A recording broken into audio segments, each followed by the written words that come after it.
Hello and welcome to MUFC MPB YouTube. I'm your host Ash Meppers. Before we continue on, make sure you hit that like button and subscribe if you've not already, and let's get into it. Now, as Ten Hag lost it, you'd be forgiven for thinking that he had lost it, to be honest. Going off the back of the performance yesterday against Manchester City, an early penalty, which, was it a penalty? I mean, looking at that, I'm thinking of Gabriel. I'm looking back to Gabriel on Højlund earlier on in the season. I'm thinking, well, why was that not given? Why did VAR not even look at that? So that was frustrating in the first half. And in the first half, I thought we played fairly well considering the lineup and considering the team that we had in there.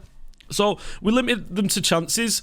Potentially, Højlund could have gone down for a penalty. McTominay with a snapshot with a decent save from Ederson. Okay, you maybe point towards Haaland's header, which Onana had to make a spectacular save. So I mean, it was fairly even going into the end of the first half. And looking at it, I was hopeful going into the second. Then Ten Hag makes a change. He takes off Amrabat and brings on Mount, and he's admitted himself that was a mistake. He tried to go a little bit more attacking. But I think we've got to look a little bit deeper, though, and look toward where are the mistakes in the pre-match lineup. Playing Evans and Maguire. Now, apparently there was a tactical reason as to why Varane was left out for Harry Maguire. He's since come out and said, well, because Harry Maguire is better in the half spaces and he's better pressing the ball. That's worrying, that. I mean, I'm not too sure what he's saying there. I mean, Varane has been one of our best, if not our best defender for the past, since he signed, essentially. And to say that Harry Maguire can't be shifted over to the left-hand side or a player that Ten Hag was looking to get rid of in the summer, it's worrying, and there's worrying signs. And that's why we're leading with the idea that has Ten Hag lost it? You consider that other choices he's made in the midfield, Christian Eriksen and McTominay being played over a signing that he brought in himself in Mason Mount. Mason Mount can't get into the team over a player that, again, was tried to be shifted in the summer, and a player who was essentially Mason Mount was bought in to replace in Christian Eriksen. So what's going on with Ten Hag right now? Rashford continues to stay in the team when he's put in bad performance after bad performance. You could say the same about Bruno. So there's worrying signs. Also, you look toward the back line again, and you look at Lindelof. Now, Lindelof in his career has played as a right back. He's played there for Benfica, he's played there for Sweden, and he's accustomed to that position. So then why not switch Lindelof to the right back, on his strong foot, and Delot, who we know can play at left back, who we've seen play against Arsenal and shut down Saka, one of the best, probably the best, well, second best right winger in the league. We've seen Delot do that, so why not shift him over there? So these questions are arising as to what is Ten Hag's thinking, and why does he continue to make these mistakes and continue to play these players that essentially are out of form? What we'd hoped for, and what as United fans we want to see. We want to see rotation. When a player's playing poorly, we want to see someone come in and replace him. Garnacho, would you ever see him being given 3-4 games of poor form before he's taken out the team? We're seeing that with Marcus Rashford. Bruno, he's 3-4 games with poor form. Is he being taken out of the team and being replaced by, say, Mason Mount or Hannibal Mejbri? You're not seeing it. It's confusing as United fans looking at it, and you're questioning, has Ten Hag lost it? I personally back the manager and I support him, and I want to see him succeed. But there's many worrying signs now. You look toward the summer and his signings. You look towards the Antony signing for 80 million, and there's question marks being risen there. Was that the right way to spend 80 million on a player who's been completely ineffective, if we're being in all honesty? You look at our forward line there, we've scored one goal between our entire forward line, and that's just not good enough for Manchester United. It's not good enough for a mid-table team, never mind Manchester United. And for our attacking line to have only scored one goal in the Premier League, it's madness. It's sheer madness.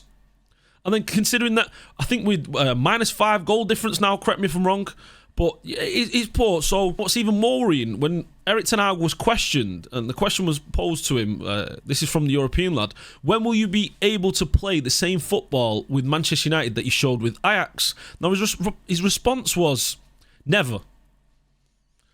We will never play that football because those were different players. This is also not why I came here. We are playing different football than I showed at Ajax because I have to, because I can't play the same way. Now in there, you could probably point to, is he taking a little dig at his own players? Is he pointing to the board and saying, look, these players just aren't good enough. I can't play that way because these players aren't capable of playing that way, and that's just, we'll never be able to play this way. So I'm hoping that's the case. But what we expected from Ten Hag coming in from Ajax was the team that we saw in the semi-final in the Champions League, you know, that great team that put a masterclass against the likes of Real Madrid and Liverpool and other teams. Now, we don't want to see a manager come into this club over the last 3 or 4 years and continue what has gone before. Because what has gone before most managers, what went before LVG, what went before Mourinho, what went before Ole Gunnar Solskjaer, and what went before Erik Ten Hag was poor. It was bad transitional football. I mean, you could argue that's not the case with Louis van Gaal. But when you look across the board and you see that too much player power, not enough structure, not enough attacking intensity, not enough control on the ball, we wanted to get away from that. We wanted to bring in Erik Ten Hag to rectify and fix those issues. We wanted to be a team that was pressing high up the field. We wanted to be a team that controlled and dictated the play. We wanted a team that would create plenty of chances. That was the whole idea of bringing Erik Ten Hag in.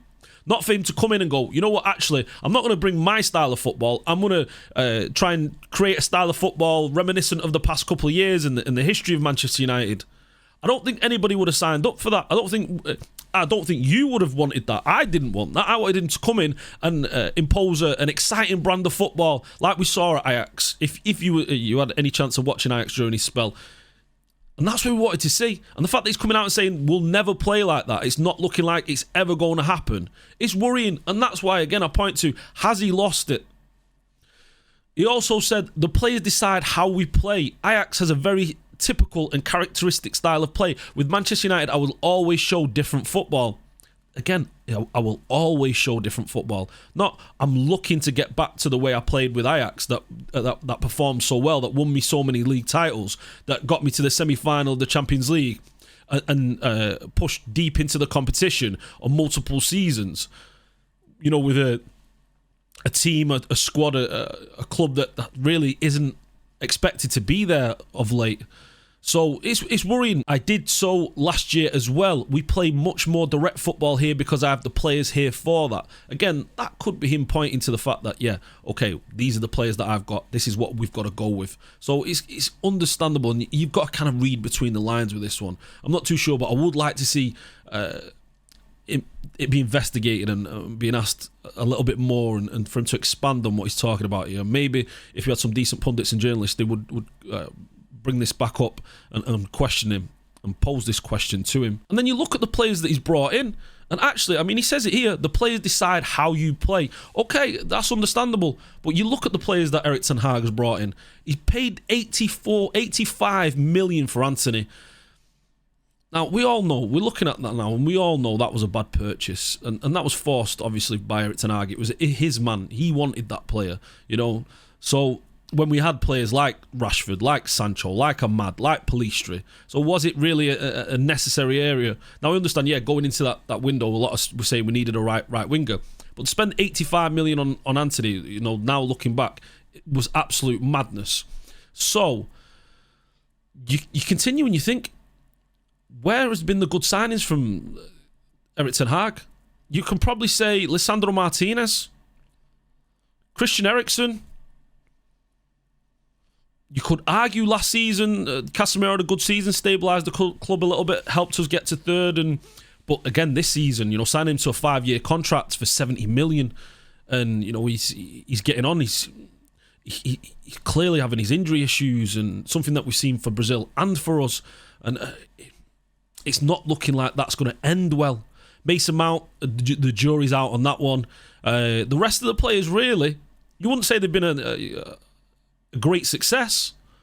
So it's worrying going forward and thinking, right, who are the players that Erik Ten Hag is going to buy and what is our future, because we all get excited about the transfer market. That's one of the biggest parts of football for fans, is when the transfer market opens and you look, right, who can we bring into our side, who can we bring into our team to make that little bit of a difference, or to take us to the next levels, to raise the heights and the ceiling of the club and the performances.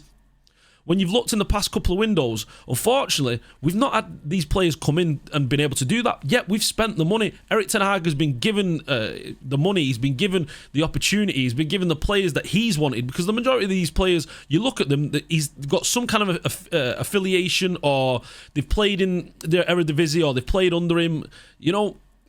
So you worry. You worry and you think, right, going forward, is he going to be the man that's going to be able to change and bring us the success that we need as Manchester United fans? Again, we point to, has Ten Hag lost it? Is he losing it? We point toward the board, and the board has come out and apparently said that he retains full backing, and Chief Executive Richard Arnold believes the club is making good progress. Good progress was last season, getting to third and winning a League Cup. That was good progress. This season, it's been poor, embarrassing results, poor performances. I don't think we've really dominated a game this season. You could point maybe to Crystal Palace in the League Cup when we played a few of the younger lads, which I would love to see us continue to do. I'd love to see Garnacho, Medjbury, Pelistri, even Dangor, Kobe coming back in now. I want to see the young lads, a little bit of freshness, a little bit of energy in the side. But you could point to, what kind of restrictions does Erik Ten Hag have placed upon him? Stuff that Louis van Gaal spoke about, being a commercial club, and stuff that Mourinho spoke about. Is there? Just speculative. This is just speculative. But is there the potential for these clauses and bonuses in certain players' contracts? And not just certain players' contracts, but certain brand contracts, other companies in and around the club that say you must get this player in the starting lineup because we want to see the spotlight on them. That is something that maybe Mourinho and LVG was pointing at and hinting at. So who knows what kind of restrictions that Erik Ten Hag is under at the moment. But you can see right now he's making poor decisions, and there is no style of play within the football club. There's no style of play within our team, and it doesn't look like there's any green shoots of positivity. Okay, maybe when you look at the injuries, we've got Kobe Mainoo to come back, we've got Varane to come back, we've got Lisandro Martinez to come back at the other side of this year, well, next year really. But you look at that attacking line, we've got no one coming back from the attacking line. That attacking line is the attacking line, and Rashford and Bruno have not been given the service to Højlund. And the midfield with Eriksen, McTominay, Amrabat, that's essentially the team that's Erik Ten Hag's picking. There's only Casemiro really missing there. So there is worrying times, and this is why we say, has he lost it? I'd love to know your opinion. Let us know in the comment section what you think. Has Ten Hag lost it? From here out, for me, I back the man. I back the man till the end of the season. I give him as much chance and much opportunity to get his team together and get us progressing and get us performing. But I can't deny it's worrying, and I'm sure you're worried. And even the biggest backers of Erik Ten Hag must now be looking and thinking, is this the man? Can he turn this around? Is he making the right decisions? So it is worrying. It is worrying. And we posed the question to you on our X account. Ten Hag out. Now, 42.6% of you said yes. 57.4% said no. That was nearly 19,000 votes. So, according to the majority of the fan base, they don't want Erik Ten Hag. But there is a large section that do want him out already. Now, obviously, it's always going to be split like that. But it's worrying. And as Manchester United fans, we want to see the best. We want to see our team succeed. And we want to see sense on the football field. We want things that we can understand and we look at and we go, right, that makes sense.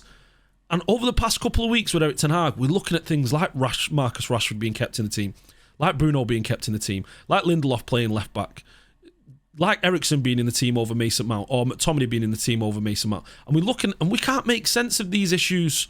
And that's where it's become worrying for Manchester United fans. Again, I'd love to know your opinions. Let us know in the comment section.